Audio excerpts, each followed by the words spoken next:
Welcome to the Master Your Genius podcast with Keith Cornies.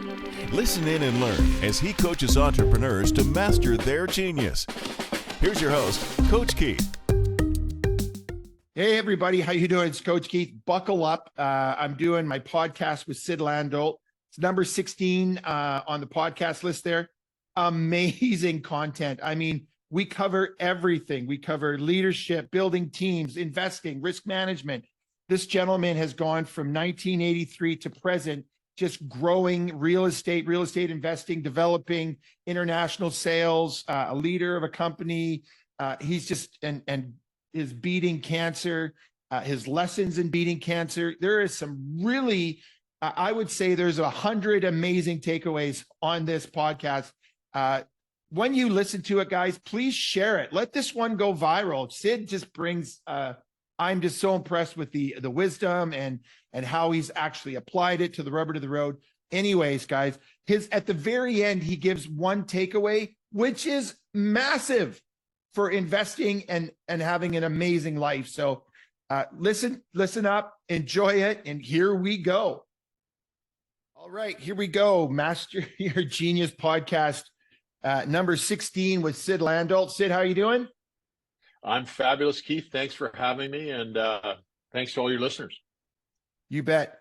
So we'll do a quick preface, and then I'll do an introduction. So Sid and I go back way back. We played hockey together for 22 years. I met Sid in my real estate journey. We'll get to that in a second. I think there's going to be great information here today, Sid. I think there's going to be a wealth of information. I'm going to hit so many topics. I want everybody out there that, eat, breathes, shits real estate. I want them to really, I want them to get your trials, tribulations, your genius, your wisdom, because I really believe you're one of the wisest people in the real estate industry with a ton of knowledge, who loves to share it, but it's very humble with it at the same time. And so we're gonna do the journey. So guys, this is Sid Landolt. Sid's story is in 1983, he became a licensed realtor. Sid, how did you do in that first year of real estate? I was below the poverty line for the first 2 years.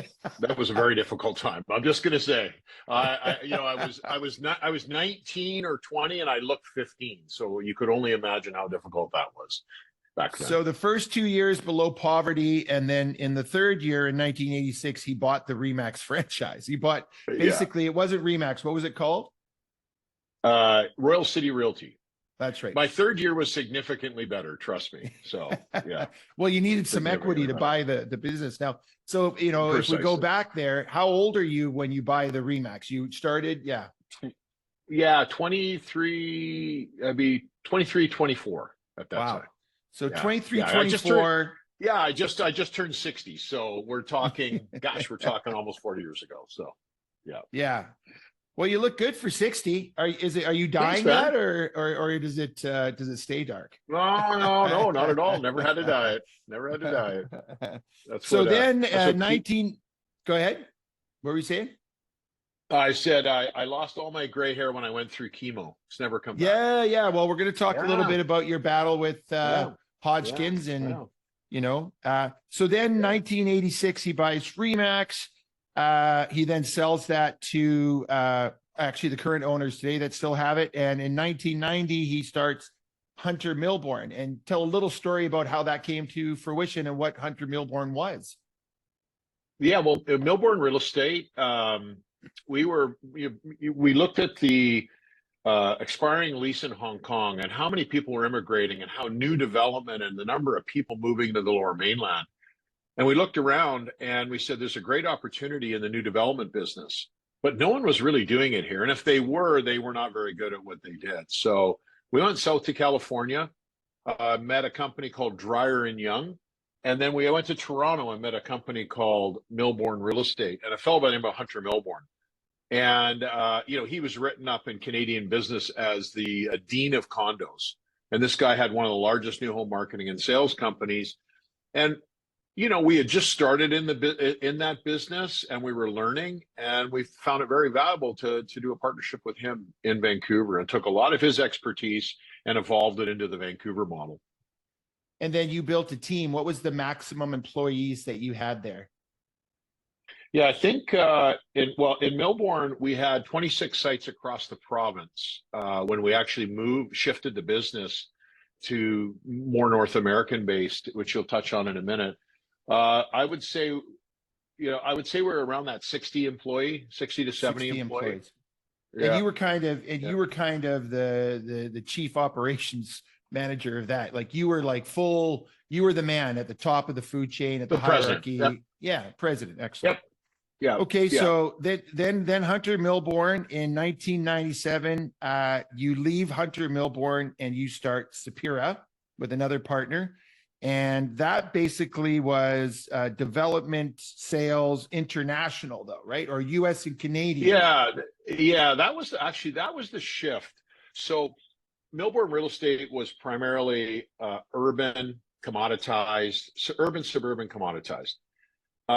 We saw this incredible trend in the late 1990s, and this whole demographic-based real estate where people were starting to recreate in four-season mountain resorts like Whistler in Vancouver, Blue Mountain, and there was a company called IntraWest out of Vancouver, and they were now building these villages across North America. So we represented them in 12 of their 14 resorts across North America in four-season mountain resorts.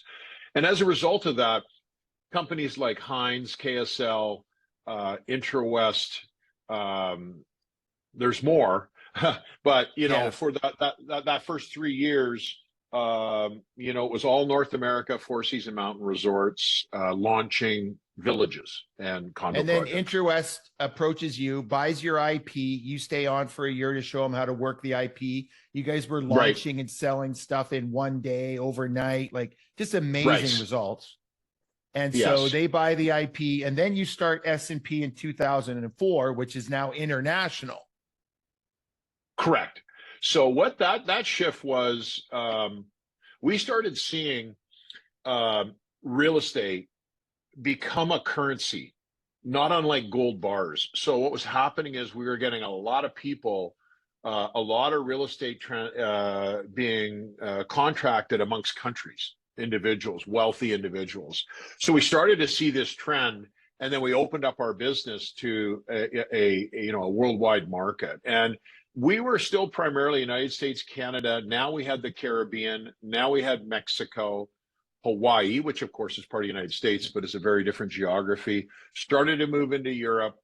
And actually in September 2008, signed a letter of intent for S&P Lehman Brothers Southeast Asia. And signed a letter to lease space in Bangkok.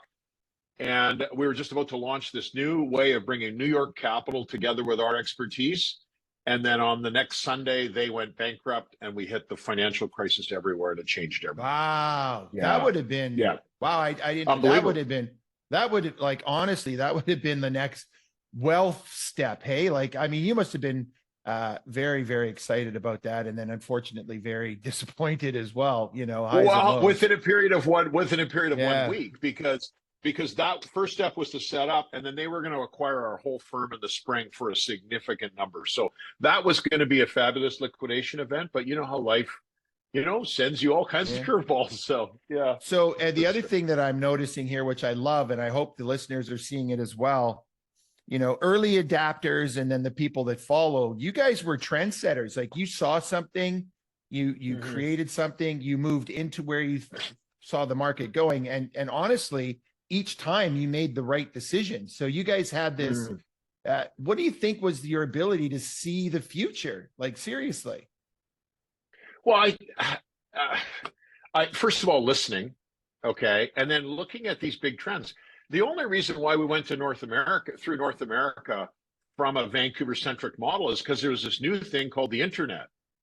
And it just came out, right? And we're holy, we can do business literally anywhere, whether it's Coquitlam or California or Florida. So there's a combination of listening to what buyers, want, and also looking at the trends around us. But here's the thing: in any organization, you have two forces. One is the force to continue to do what makes you successful and refine that incrementally. Mm-hmm. But the most important force is that you are always looking at an ambidextrous strategy where you're always evolving something as a pilot project. Great. Can you do Because, me a favor now? Take those two yep, strategies. Now you're a regular business person. You're not the big entrepreneur, but yep, let's say you're a yep, realtor in the game. You continue your strategy yes, of taking care of past clients. And so now they got to be ambidextrous. Okay. So they got to be able to right, do multiple things. What do you think, yep. just curiously, if you were a realtor today and you were going to be ambidextrous, what would be some kind of things that you would do? Just curious. Like Well, if you don't, yeah, yeah. Well, I mean, that's specifically to the resale real estate business. No, anything. Just like, there's people Yeah, out there that are stagnant in their business. They've hit a plateau. right, They would love to go to the right. next level, but they're not visionaries like you are. They're not listening. And if they were listening, Sid, what would they be listening for? Yeah. I mean, listening for opportunity. It's hard to say. I would say that, for example, let's take, for example, Airbnb. Okay. Airbnb can either be the greatest thing or it can give people challenges, but they're morphing. And I'd be watching Airbnb right now if I was in the real estate business. I would really be watching that. I also believe that people, they get locked into something like, for example, someone may be working with residential primary real estate and they're missing a whole demographic, like getting people into homes so they can set up their home, but they're missing me. I'm a real estate investor. Do you know how many realtors bring me real estate investments? Absolutely nobody. Right. So if they were listening, like honestly, if they were listening, then, yeah, I think the way the world works too today, Sid, too, is you're not going to go and meet realtors and go, I'm an investor, bring me something. I'm an investor, bring me something, right? You're a busy man. You're flying around. yeah. You have wealth and you like to, so realistically, if anybody that knows you is listening to this, they should just start sending you shit. Like they should be like, hey, check this out.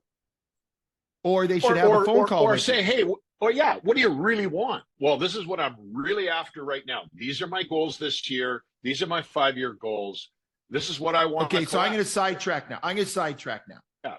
Okay, I'll come back to the legacy that you're creating here. Okay. Sure. So you've always had a level of confidence. Now I want to know, did you have that as a child? Have you always been, you said to me in the bar one day after hockey, my first year of real estate, Keith, are you proud to call yourself a realtor? I said, no, I feel like I'm a car salesman. And you said, well, good, because you'll never be successful until you are. And that was it. Yeah. Plain. And I still pass on that, in my role now, I pass that on. Yeah. So my question is you're like, you have this level of confidence and it could be a facade, and I want you to be vulnerable and honest. I am totally vulnerable. Yeah. Yeah. So have you always been a confident man? Absolutely not. Oh, really? I grew up in Wally. I mean, like literally, you couldn't have more. How do I say it? I couldn't have been more self-conscious. I looked like I was a young teenager when I got in the real estate business. So much so that I had to stop doing business with people that saw me physically, and I had to do all phone calls with absent owners in my area. It was the only way I could figure out how to succeed. And confidence has just come in the fullness of time. Most importantly, when I started feeling really good about myself.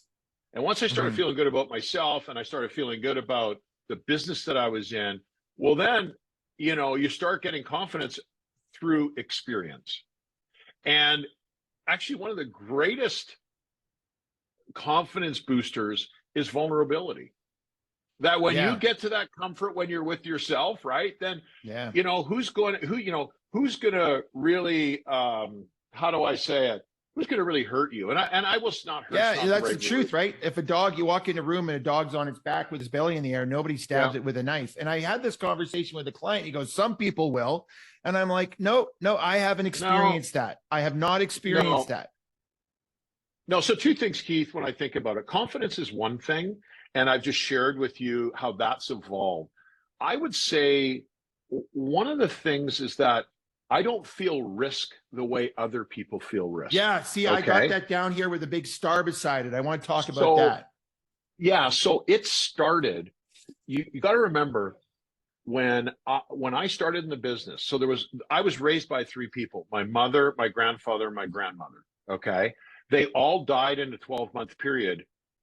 And my mother died as I got in the business in the first 3 months, and my grandfather and grandmother died earlier.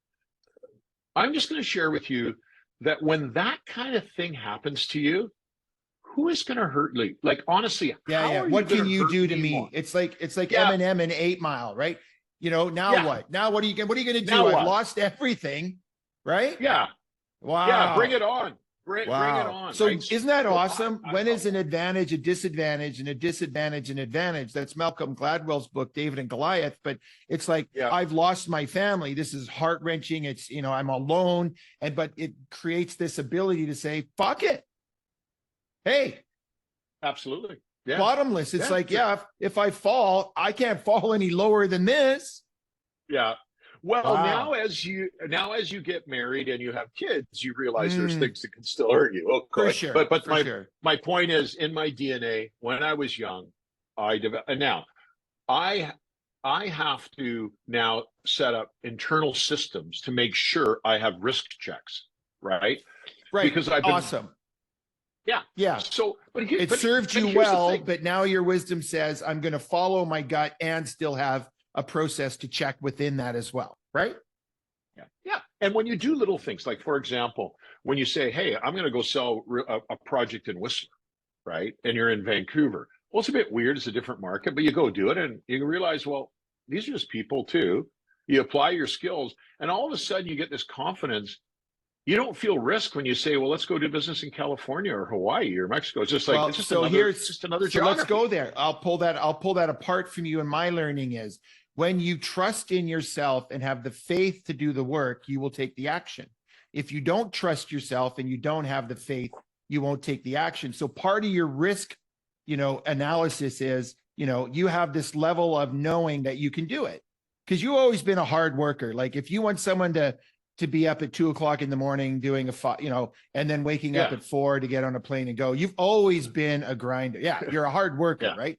So you've got this ability, that trust in yourself to do the work and the faith to do it. But then also you have this risk thing, which is, how bad can it be? Yet over time, their wisdom is like, how bad can it be? Well, let's do a little analysis on it, but let's still move forward, right? Because everybody that's listening is either an entrepreneur in sales, business, or, and what I want them to get from this is, I want them to see it's a formula. And as you've gotten wiser, you've added things into your formula. True. And it's not about how I'm going to do something. It's who I'm doing it with. And I'm sure we're going to talk on teams and so on. But let's be realistic. I feel confidence when I have a great team around me. Well, let's go to that. We played hockey together. Yeah, we played hockey together. I only started skating when I was 21. I mean, I'm dreadful at times, but you know what? I'm going to work hard. I'm going to work as hard as you do, Right. But it's the team around you.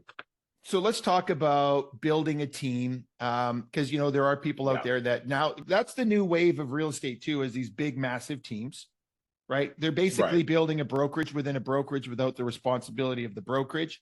Some of them are building these boiler rooms where they get these people in that are low confidence, grind them, take 50% of their income until they move on or quit. Some are creating great environments. Some are really, but when you're building a team of good people, what are some of the key things that you look for, or what are some things that you do to make sure you're building a good team? Well, that's an amazing question, because, we talked about my history when we shut down Millbourne, and I looked at that company in 96, 97 and said, I don't like what's been created. And part of the impetus was the company was like, this is the way you're supposed to do it. Well, there's no way actually, or they say you should do it this way, or however. This company I didn't like, and I love the people, but I didn't like the company or the culture and all that kind of stuff. So, what I was introduced to at the time for all companies and organizations since is actually a very simple formula, and it works brilliantly, and it's the best way to lead. And the first thing is really identify who you are as a team. So to be able to actually talk about the culture of the team. You will recall when I was going through cancer, I forced a meeting amongst our team at the Greek restaurant to re-examine who we were as a group, because the culture was broken.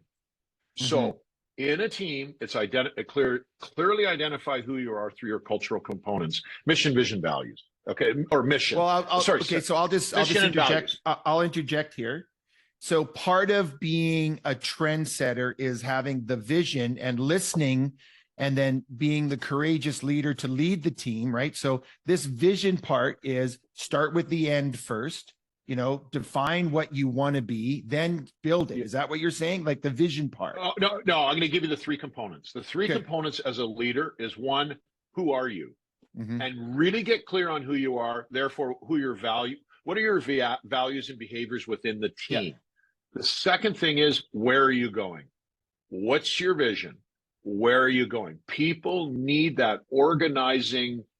They need that place in the future to organize around. Whether that's let's talk about sharing that vision and transparency. You're transparent, but you're not fully transparent, right? Or are you fully transparent? No. Radical transparency. Because here's the thing: the only thing I need to be transparent about is the initial DNA of the vision. It's super important that the team then becomes authoring the vision with me, because people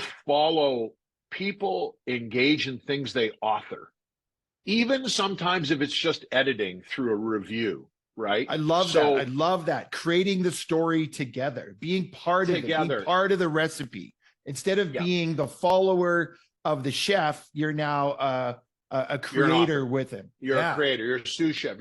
Now, the third thing, which a lot of people miss, is a cause greater than the objective.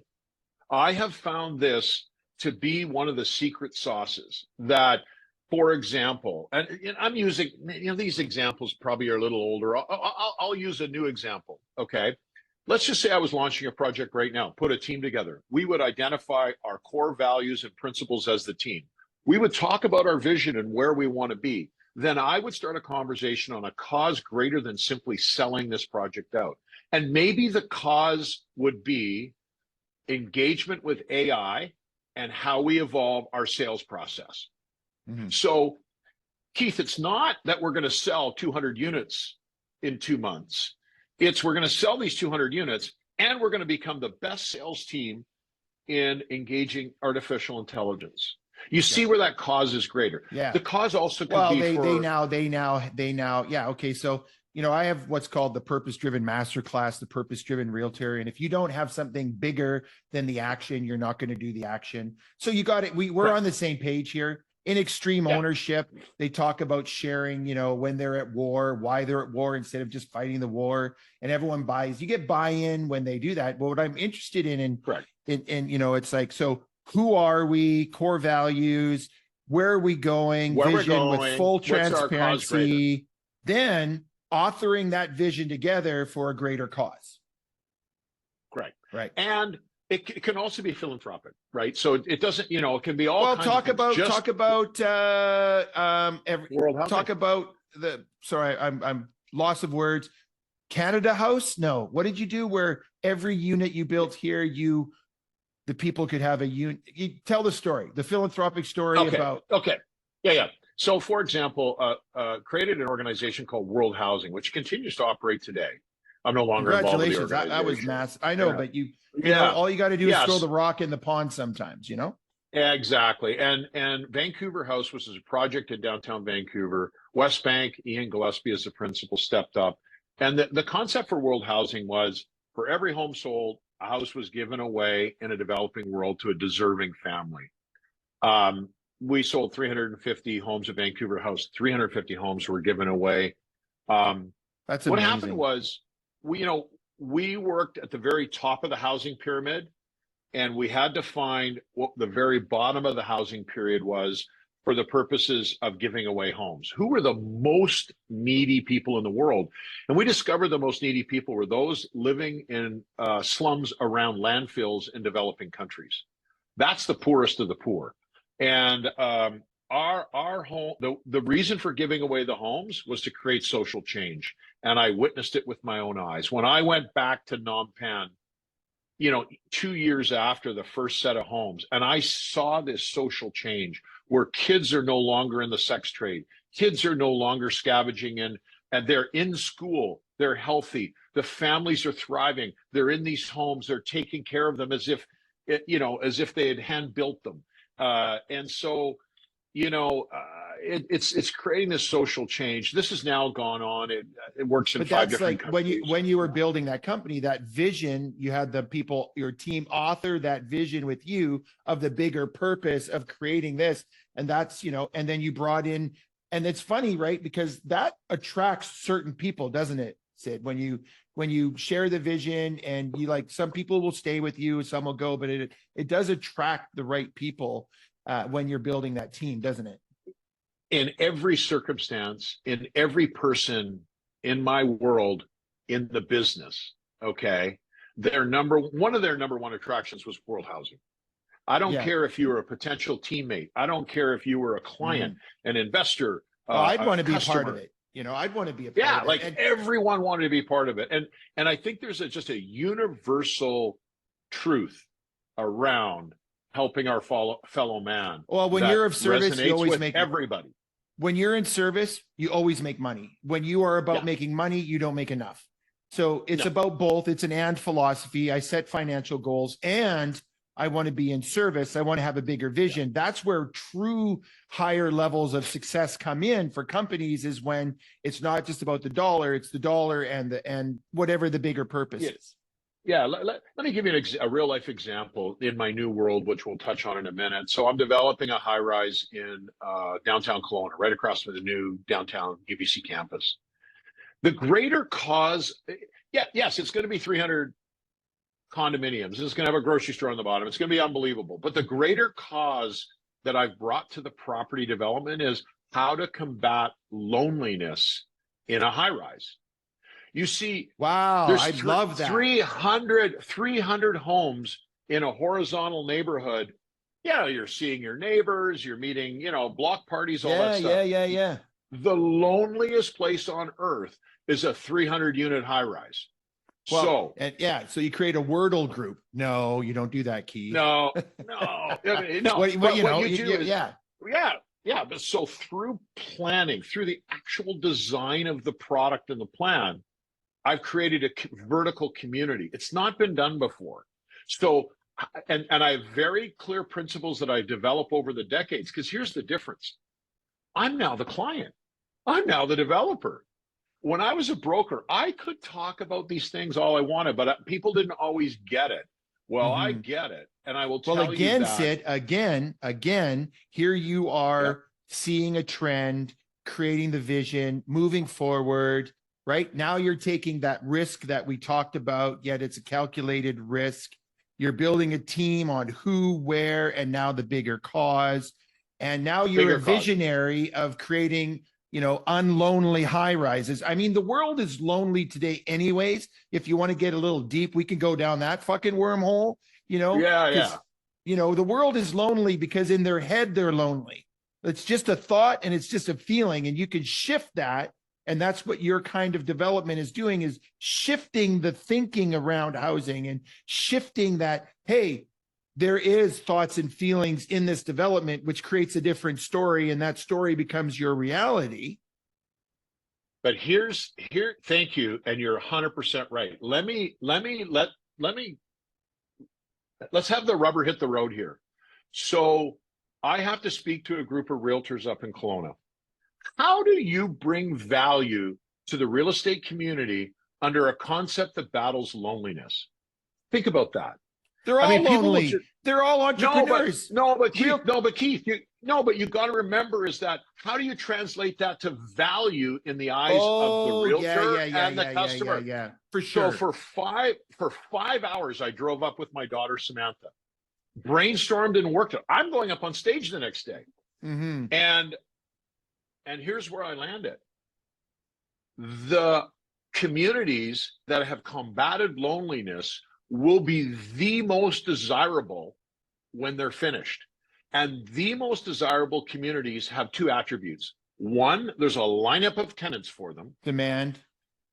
And secondly, most of the properties don't hit MLS. They get traded amongst families and people. And if they do, they get snapped up right away. So what I was able to do, and it took because me 5 people, hours. yeah, okay. So go ahead, continue. Took you 5 hours. Go ahead. No, I just said, how do you take this concept of loneliness? Well, you did it. Make it a value proposition. Make it a value proposition. Okay, so here's the one thing about value. Value isn't a hierarchy. Value is a perception. When you have a hierarchy of value, do you want the smartest doctor doing your cancer surgery or the guy that failed and basically got in? No, you want the hierarchy of intelligence. Do you want the one with 25 years experience or 1 year's experience? It's like a hierarchy of experience. And so it's the story that creates the value, because really value is in perception.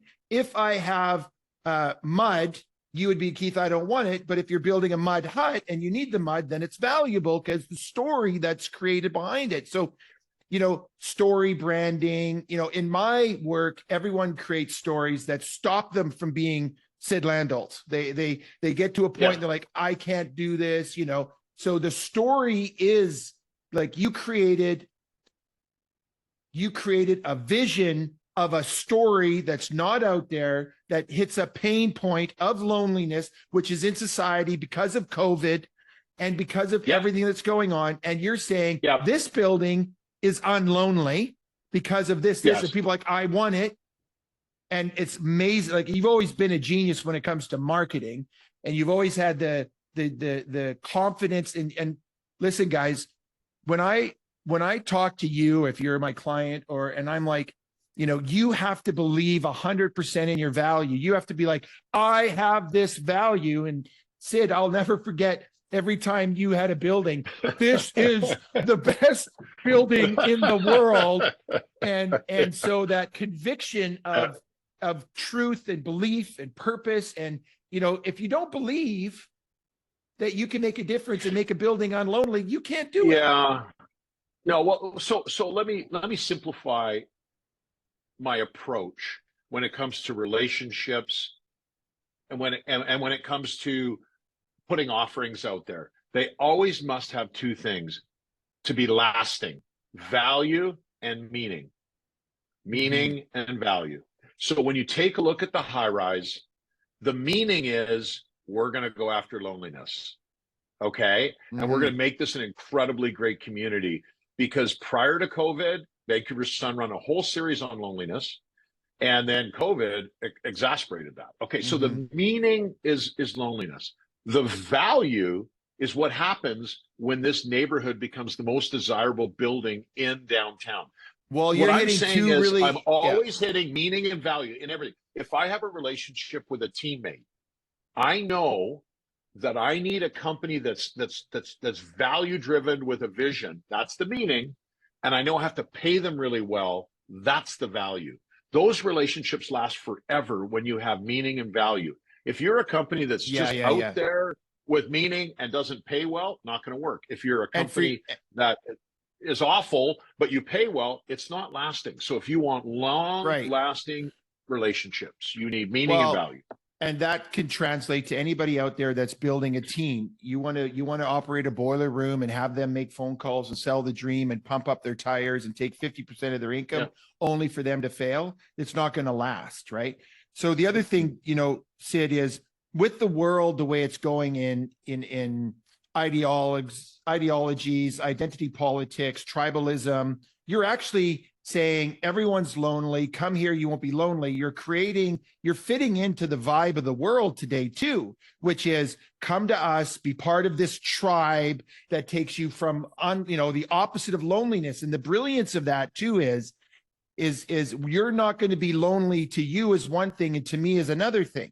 So if I lost my grandparents and my mom, and loneliness is that, then that fills that butt for me. If loneliness is I have no one to play golf with, that fills that for me. Like, my perspective on loneliness is going to be my story, but it fits with you because you're saying I'm taking care of that pain for you. And I'm assuming that I'm going to have a golf partner, or I'm going to have a family, or, Yeah. How I translate that to real estate development is you know, allowing the opportunity for social connectiveness at the option of the people in the building. So what I mean by that is some people want to be more private. I get all that, but the optionality of social connectiveness, that's the start. That's all I'm starting, because people will take care of it after that. Yes. I sold some, people always say, oh, really wealthy people want privacy, blah, blah, blah. You know what? I've sold more ultra high net worth people that love the idea of being with their cohorts and making sure in the resort and second home settings that's set up. I mean, it's just a load of crap that, as you get more money, you want more privacy, whatever. Yes, there's some of those issues. No. But humans are humans. Humans are humans, period. Next topic. Period. Hey, how about this? It's so simple. How about this? So, another thing that you're doing that everyone should think about there when they're building their brand, their business, right? You're telling them everything they need to do to build a strong brand right now. Don't target the whole world, targeting everyone. Build your brand for who you want your brand to go to, right? Because, it gets watered down. Like if you're going to try to sell your building on loneliness to the world, right, instead of to Kelowna or to people in BC or wherever your market is, you're an expert at specifying markets. So let's talk about when someone is an entrepreneur building their brand, specifying that brand. Talk about that however your genius wants to go on that. What do you think? Yeah, sure. So in everything I do, I try to create a one-of-a-kind, distinct offer or service that can be heard by the audiences in one story. Okay. So the most important thing is that you continue to work your offering to be one of a kind, whatever that may be. Okay. So in real estate, I work on creating one of a kind, distinct offerings. And then what I do is I don't take that and bring it to the market and say, come look at me. Aren't I great? Come buy it. I don't do that. What I do is say, okay, I've created this category. So I go into the market first and I inform the market about a new category of real estate. I may agitate the market about a new category of real estate or a new product, or there's something missing in the world, however it may be. And I've done this dozens of times. Then when I think the market's ready, I bring the product in. That's the anecdote that satisfies that category I just identified. So now when you talk about people branding their companies, I think what's really, really, really important is that you get some very, very clear direction on what makes you distinct. I'm launching my new company. I'm right in the middle of it. I'll tell you what it is, right? When you talk about building the individual brand, what's distinct is you.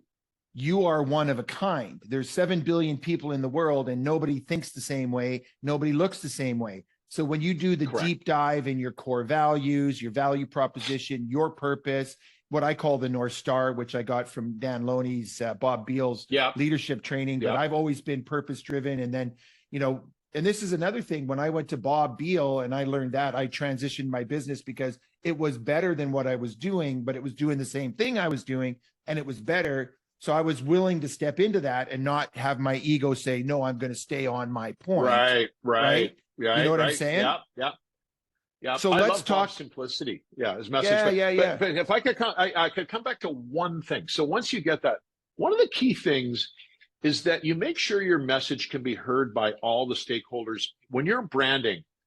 So for example, I'm a resale realtor. What is my message that both buyers and sellers can hear?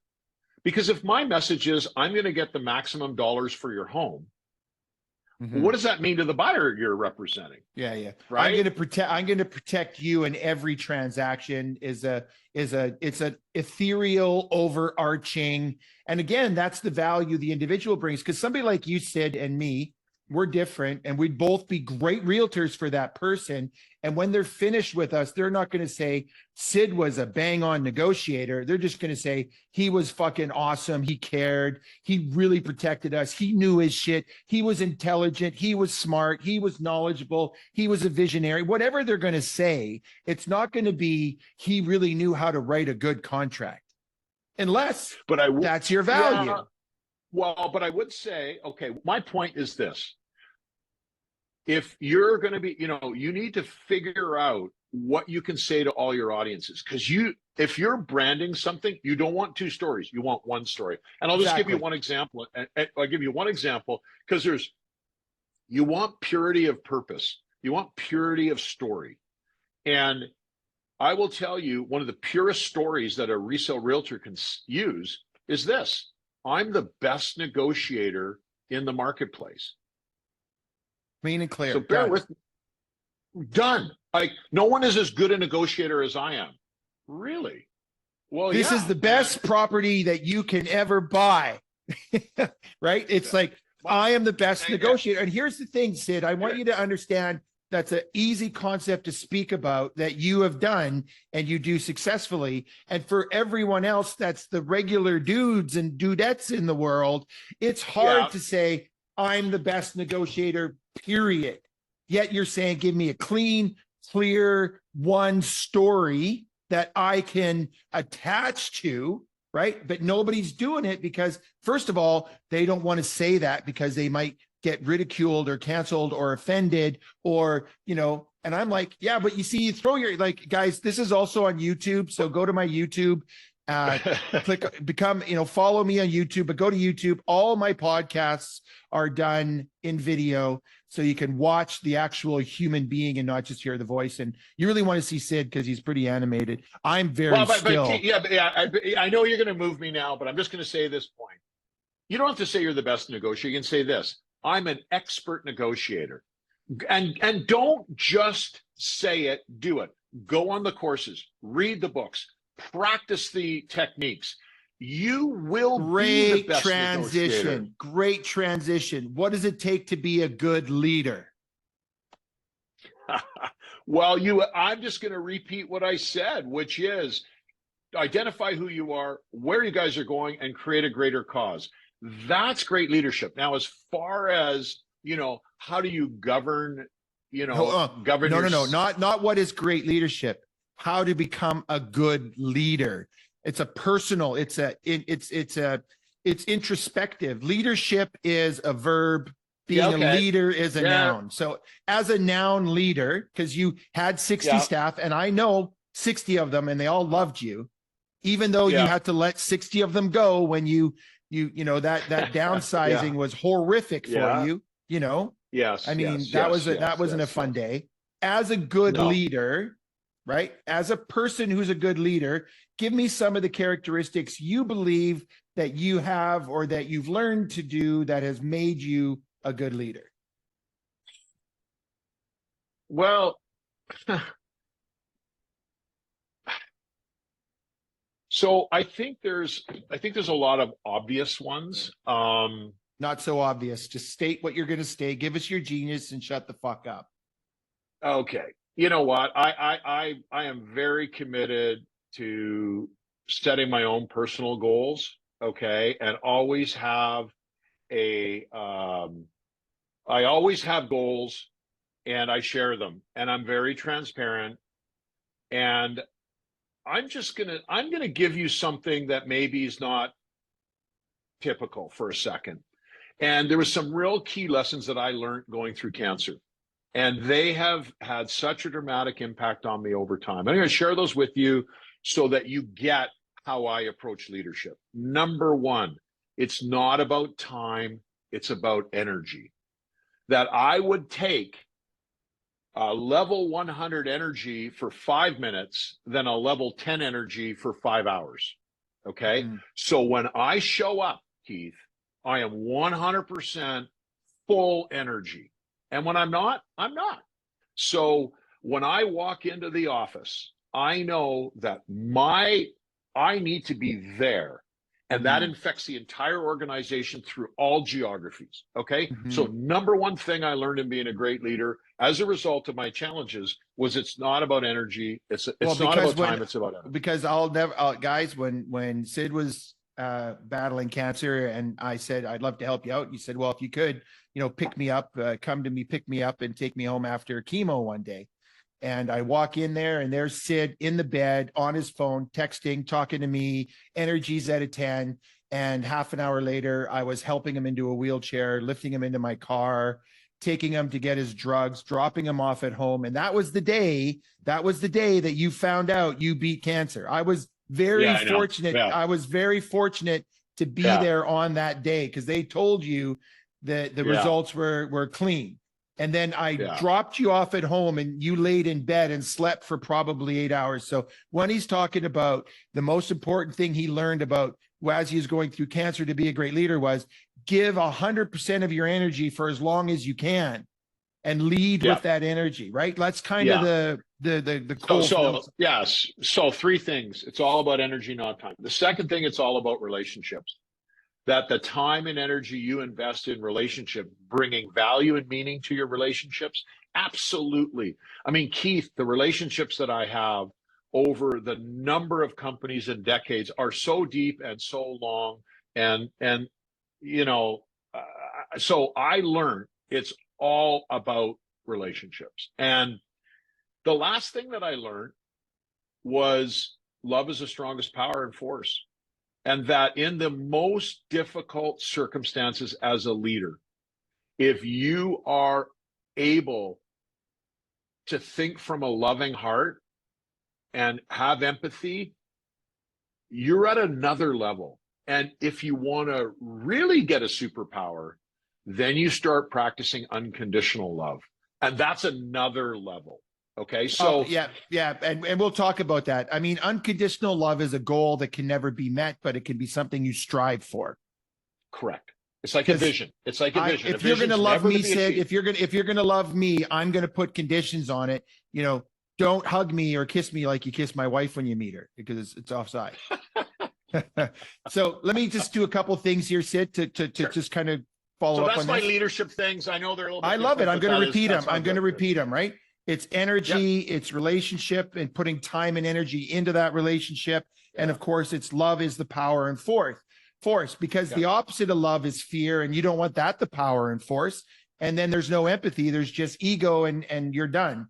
And then, with relationships, the one thing I coach is the number one asset that we have is our time and attention. Your dog wants it. Your wife wants it. The business people want it. The person across from you wants it. So whoever you're with, be there giving them your time and attention. And if your energy is a 10 out of 10 for 10 minutes, give your time and attention for 10 minutes. Give it a 10.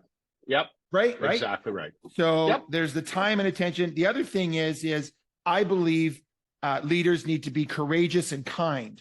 They need to be courageous to take the risk and make the decisions, and then kind to the team that's got to go out and do it. And that's part of your philosophy of the team building that we talked about as well. 100%. And what I love, Sid, is I love when I can bring somebody like you on who is so articulate and defined because of your age and your wisdom, because everything that you tried that failed has now created more wisdom, and you're not afraid of failure. You do have, like you said, guys, he had to work on his confidence. Just keep that in mind. This person that we're talking to had to work on his confidence, and it was the key thing that, has built him to where he is. I mean, and then, he had nothing to fucking risk because he was all alone in the world, which is, a sad but powerful statement. And then, hopefully makes you bond with your family even deeper now. And then, understanding that, because, of course, the day that I was with you at the hospital, we chatted about family pretty deeply as well. Okay. So I got a couple other topics here, Sid. Sure. We're covering a lot of ground. So 2012 was the destination, and then then almost the big win in New York. Sorry that didn't work out, but I'm sure that you realize now that it's all exactly the way it's supposed to be. So up till today, here you are as a developer in marketing and sales and doing your development.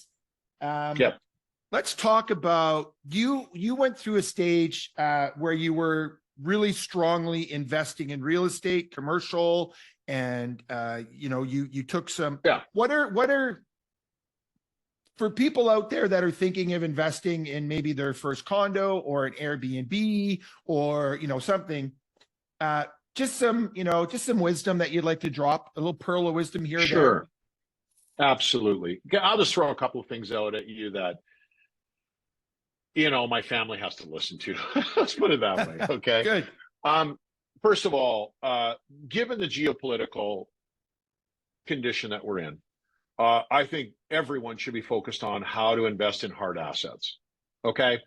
I am not investing in any public vehicles like any government, anything. I'm doing none of that. Everything is private. My preference is real estate because I've been born and raised in it.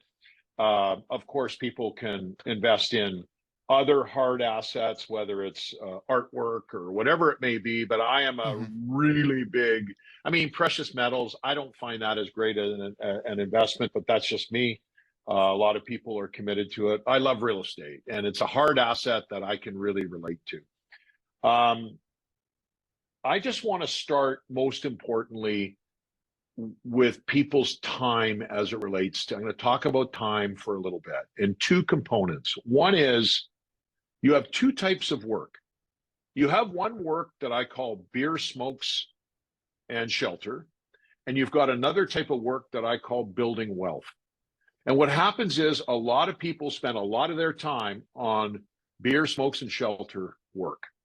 That pays the bills, okay? And they consume themselves with that. What I've always done is I've dedicated time to building wealth, and it's hard. Like when the kids were young, I was up at 6:30 in the morning on a Saturday before they got up for an hour and a half, 2 hours, doing my wealth building work, whether it's looking for real estate, whatever it may be, sometimes later at night. The thing is that I always separated those two activities. I knew when I was getting a commission check for whatever part of the real estate business I was in at the time, that was beer, smokes, and shelter. Okay. But when I was investing or buying something and taking all that time and energy to go through that, to buy it and hold it, I knew that was building wealth, which leads to time in a different dimension in these two areas. One is a good mutual friend of ours. When I was 20 years old, Frank Wright gave me a book, The Richest Man in Babylon. And that book, I knew nothing about investing. I knew nothing about building wealth, but there was some key concepts in there. And one of them was save 10% of everything you make. Put it away for investment. And from when I was 20, living below the poverty line, I saved 10% of everything. I don't have to work again. And I still save, Keith, 10% of everything I make goes to this account.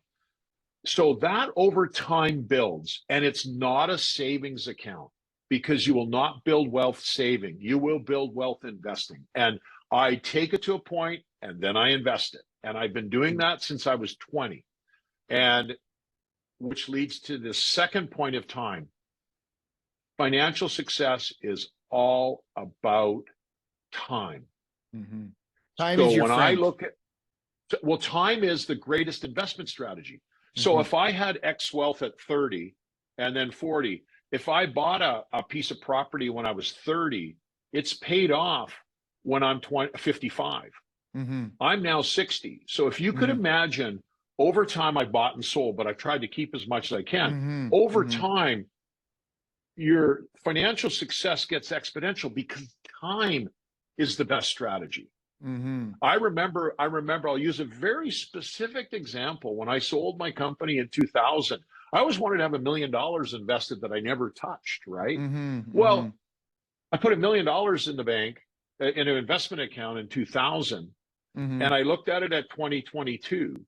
And I still had $1 million, but I had taken 1.6 out over time and invested. But what had happened was, it just over time, now it'd be worth a lot more if I just left it there. But my point is I took it and invested into other things. Some of it lifestyle for the family, some of Hey, it, your life, you know, your life, your rules, your way. And, and what I want people Yeah. to hear out of what Sid's just talked about in his investment is Jocko Willink says discipline is the key to freedom. And discipline at 10% was your key to freedom. And that freedom shows up different ways for everybody. And that Yes. freedom is the ability to, everyone says when I'm coaching them that part of their big dream is the freedom to make a financial choice with no real encumbrance. Like I can buy a car and it doesn't impact me. I can fly my family here. So they have this kind of dream of the financial freedom from the weight of not having enough, scarcity. So it's this place of being in abundance. And the thing is that commitment and that discipline to that 10%, and then sticking with it when you're in poverty, not dipping into it for beer and smokes, because we know that maybe there would have been a lot of beer in your 20s. I don't know, just guessing. Just saying. Saying. So and I love the fact that you had a mentor, because Frank Wright was my mentor too, and he's given me many great lessons. Right? It's not what you make. It's not what you make. It's what you keep. Yes. I still pass that one on. Frank is an amazing man, and he's impacted my life in many ways, and still is a great mentor because he's honest, he's funny as hell, but he doesn't mince words.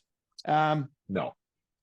So guys, what we've covered today is risk management, building teams, leadership, running a business. We've talked about we have covered so much. Like, listen to this again, you guys. Like, listen back and listen to it every month and get something and put it into action. Let the rubber hit the road. We talked about brand building. We talked about creating stories. We talked about your strategies. And I mean, we've shared so much wealth here, Sid. Like, I love everything I've done. I really feel, for me, this is a full circle moment because I never knew this about you. You and I always connected in short conversations. I was telling you what I was doing about the neuroscience and my purpose-driven business, and you were interested, and we never really connected on any of that. We tried to, but life was just too hectic and busy. My philosophies and your philosophies are different and similar. You have a lot of insight. I learned a ton here today. And I will listen to this again. It's going to be on YouTube. It's going to be on Apple Podcast. It's on all the podcast channels.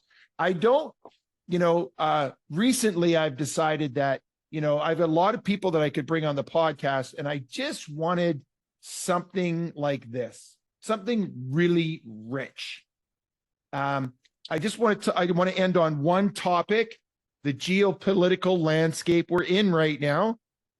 And, this investment into the hard assets that gives you the control or the autonomy without worrying about somebody being canceled, right? Because the cancel culture, and all of a sudden you're in Twitter gets canceled, your investment shot because of the geopolitical and the culture of the world.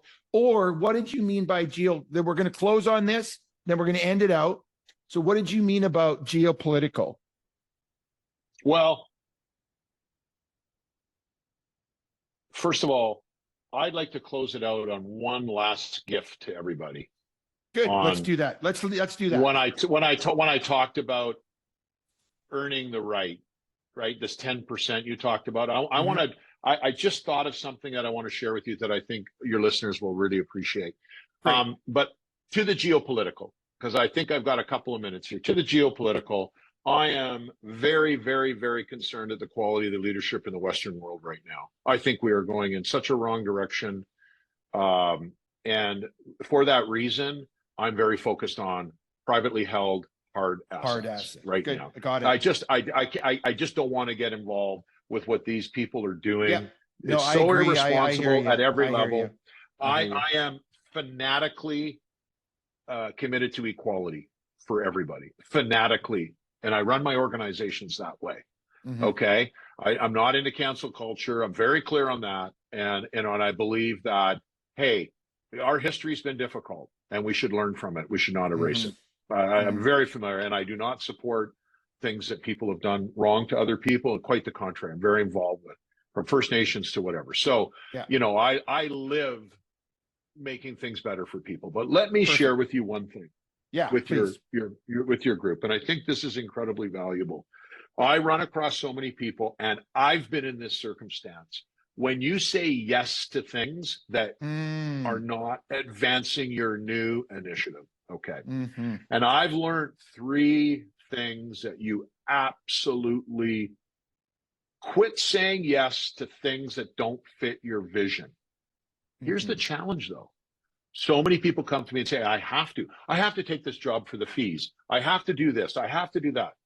Stop. What you have to do is, 1, start earning the right to say no. And the way you do that is you save 10 or 15% of every dollar you earn and put it into your say no fund. That's not your investment fund. Mm-hmm. Okay. Your say no fund. Yeah. So you may spend a year saving money, 10 cents at a time, on your say no fund. Second thing is, get super clear on what you want to say yes to. Okay? Because once you're clear on what you say yes to, the quantum field starts working and it comes your way magically every single time. It's not something I believe in. It's something I rely on daily in my business. Well, when you say yes and you're 100% in and you're committed, there's only one direction. There's only one result. So it's going to come to you. So you just got to clear. And then the last most important step is clear things off your plate. Once you get the earn the right, because you got the money, once you're very clear on what you say yes to, the third thing is start clearing off those things that don't fit into what your future vision is. Keith, you did it. Keith, you did it. You transitioned your career. Okay. That's an extremely difficult thing to do. And whether you knew what steps you were taking or not, the 3 that I've learned: earn the right by putting a no fund together, get very clear on what you want, because that will come your way. And lastly, remove stuff from your plate to allow that stuff to come, because nature abhors a vacuum. The minute you create a vacuum in your world, it gets filled with what you want. Right. So I wanted to leave. And when you let something go, it makes room for something else to move in. So, if you dig a hole, that's the vacuum, right? And the other thing that what I'll do for the people out there is give them a tool that allows them to say no. Most people don't want to say no because they're people pleasers and they feel like they're going to impact the person negatively. So you say yes and. So when someone says, hey, do you want to do this? You say yes. And unfortunately, that's not going to work for me, but thank you for the offer. Then you don't say no. And then you're not compounding on the no's. So that goes with your philosophy. And you want to say yes and to you. Yes, and to your vision. And the key part there, Sid, was have a vision, have a purpose. Yes. And if you don't have that, then you're going to say yes to the wrong things and no to the right things. You won't see that opportunity that we talked about 20 minutes ago in this conversation. And you say no to the opportunity and yes to the thing that fulfills your ego in the moment, but doesn't serve your purpose. Yeah. That's hard. A lot of people. But a lot of people don't have the financial resources to say no. No, you're right. Yes. Hey, so you got to earn the right to say no. You got to earn the right. There's a step first. I love it. I love that. Yeah, save 10% today so you can say no tomorrow. Just when you have no tomorrow. You take away you take away the desperation. You go from needing to wanting. You change your language because you put yourself in a power position. You've empowered yourself to go and get what you want. Instead of feeling like I can't do it, the victim, you've now turned into the creator of your life by making a disciplined, controlled, committed action of saving 10% into your I'm going to say no to what I want to say no to fund. I think that's really 100%. powerful. 100%. Wow. So that's it. That's how I'm leaving it, Keith. We're gonna do this. We're gonna do this again, Sid. We're gonna do volume 2. I'm gonna absorb this and first of all, thank you for making time. My pleasure. And I've enjoyed it. Yeah. Hey, Keith, this is my first podcast, so I'm quite excited to do this. So thank you for being the first on your show. Well, if we're lucky, and I really hope that the people will share this that listen to it, because I think this, in a world where only negative shit goes viral, this should go viral for the value that you brought here today. And I just want, I wasn't expecting this. I love the structure that you have in each thing that you do. And you can, I always say that my core values are commitment, discipline, protection, kindness, and loyalty. And I can say that really quick because I remembered it. I work it, I study it. So when people, I know that I make decisions through that lens, but some people don't even know their core values. So your value, your processes. I'm really excited for the Kelowna project. I want to follow that up. I think that's amazing. But thank you so much. It's been awesome. Right on. I've enjoyed it. Yeah. So have an guys, awesome rest of your day. That's Sid Landolt, and we didn't even get to the name of the company that you're operating now with your development. What's that company called? New Generation Properties. Oh, I love it. Excellent. Yeah. Well, and also, Sid, you're creating a legacy for your family. You're creating your own legacy, which I think is really important as well. So thank you. Awesome. My pleasure. I've enjoyed it immensely. We'll see you around. You bet. Thank you for watching this episode of Master Your Genius. If you haven't already, please hit the subscribe button. See you next time.